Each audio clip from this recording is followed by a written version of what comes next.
Sir আমার বাপের নামটা আবার চেঞ্জ করবো স্যার। বারবার একই কাজ।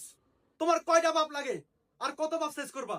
তোমার বাপের নাম চেঞ্জ করতে করতে আমার খাতা কলম সব শেষ হয়ে গেছে। কি করবো স্যার, কষ্টের কথা।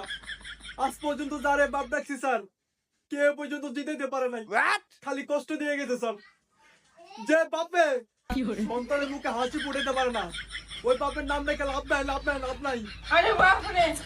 তার জন্য চেঞ্জ করতে এসেছি স্যার, নামটা চেঞ্জ করে দেন। সবই বুঝলাম, এখন যে নতুন আব্বুর নাম লিখবা, উনি কি তোমাদের মুখে হাসি ফুটাতে পারবে? অবশ্যই পারবে স্যার, অবশ্যই পারবে। কারণ ওই টিমে আছে হারিকেল। ওই হারিকেল বেশি রাতে হারিকেল ধরিয়ে বাড়িতে পাঠিয়ে দিবে স্যার। স্যার আপনি তাড়াতাড়ি করে আমার নতুন আব্বুর নাম লিখে দেন স্যার। আচ্ছা বলো, তোমার নতুন আব্বুর নাম কি দিব? England sir, England. তারাই পারবে আমাদের মুখে হাসি ফুটাতে স্যার। বালদা পারবো, তোরা এবারও হারবি।